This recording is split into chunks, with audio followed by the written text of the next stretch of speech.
Hello friends, शिष्यवृत्ती सराव चाचणी आज आपण अभ्यासणार आहोत. विषय मराठी वाक्प्रचार व म्हणी. हा व्हिडिओ जरी शिष्यवृत्तीला बसलेल्या विद्यार्थ्यांसाठी असला तरी तो सर्वच विद्यार्थ्यांसाठी उपयुक्त आहे. त्यामुळे सर्वांनी याचा अभ्यास करायचा आहे, कारण वाक्प्रचार व म्हणी तुमच्या जितक्या अधिकाधिक जास्त प्रमाणात पाठ असतील तर तितकं तुमचं भाषेवर प्रभुत्व असतं आणि त्याच्यामुळे भाषेचं सौंदर्य वाढत असतं. चला तर मग आता आपण प्रश्न पाहूया. प्रश्न 1 ते 3 साठी दिलेल्या अर्थाचा वाक्प्रचार ओळखा. त्यात प्रश्न पहिला आहे, मदत करणे. हात दाखवणे, हात देणे, हात टेकणे, हात मारणे. मदत करणे म्हणजे हात देणे. धीर मिळणे, धीर धरणे, धीर एकवटणे, दिलासा मिळणे, अधीर होणे. उत्तर आहे दिलासा मिळणे. पुढचा प्रश्न आहे, पाणी सोडणे. पाणी टाकणे, खूप रडणे, कासावीस सोडणे, त्याग करणे. पाणी सोडणे म्हणजे त्याग करणे. प्रश्न 4 ते 5 साठी दिलेल्या अर्थाचा वाक्प्रचार ओळखा. प्रश्न 4 आहे, जपून बोलणे. तोंड सांभाळून बोलणे, तोंड देणे, तोंडसुख घेणे, तोंड वेंगाडणे. उत्तर आहे तोंड सांभाळून बोलणे. पुढचा प्रश्न 5, पळ काढणे. पळवाट शोधणे, पळून जाणे, पलायन करणे, पिच्छा पुरवणे. उत्तर आहे पळून जाणे.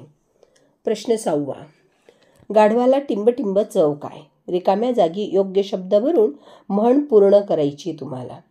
साखरेची, खोबऱ्याची, रसाची, गुळाची. उत्तर आहे गुळाची.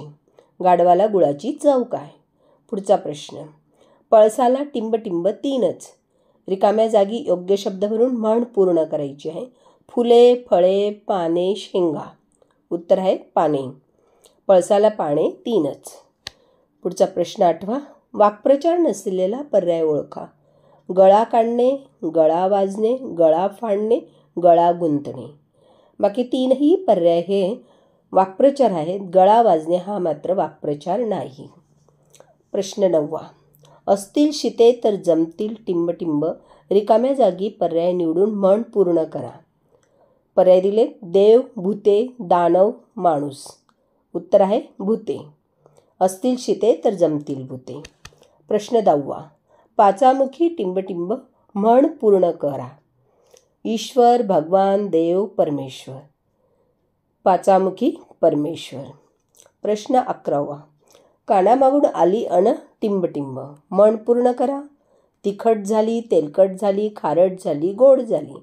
उत्तर आहे तिखट झाली. कानामागून आली अन तिखट झाली. प्रश्न 12, व, टा, रु, उ, शे, न, अळ्या, णे, हा, क असे शब्द दिलेले तुम्हाला आणि म्हण तयार करायची आहे. अचूक पर्याय निवडायचा आहे. खाली पर्याय दिलेत, उथळ पाण्याला खळखळाट फार, उचलली जीभ लावली टाळ्याला, उंटावरून शेळ्या हाकणे, उतावळा नवरा गुडघ्याला बाशिंग. उत्तर आहे तिसरं, उंटावरून शेळ्या हाकणे. प्रश्न 13, रोग एका ठिकाणी आणि उपाय दुसरीकडे या अर्थाची म्हण ओळखा. आईजीच्या जीवावर बाईजी उदार, आपलेच दात आपलेच ओठ, आग सोमेश्वरी बंब रामेश्वरी, आयत्या पिठावर रांगोळी. पर्याय तिसरा, आग सोमेश्वरी बंब रामेश्वरी. पुढचा आहे, रो, र, स, द्य, ग, वै, रो, ज, म म्हण तयार करून तिसरे अक्षर ओळखा. वै, स, म आणि ज. 4 पर्याय दिले तर ज हे उत्तर बरोबर आहे. चौथा पर्याय बरोबर आहे, कारण गरज सरो वैद्य मरो. गरज, ज हा तिसरा शब्द आलेला आहे त्या म्हणीमध्ये. पुढचा आहे, चोराच्या मनात टिंबटिंब, तारे, सोने, नक्षत्र, चांदणे. चोराच्या मनात चांदणे.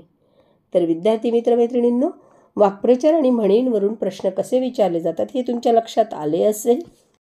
विद्यार्थी मित्रमैत्रिणींनो, व्हिडिओला लाईक अँड शेअर करा, सबस्क्राईब करा. डिस्क्रिप्शनमध्ये लिंक दिली आहे, तीही अवश्य पहा. कमेंट्स करा. पुन्हा भेटूया एका नवीन व्हिडिओसह. धन्यवाद.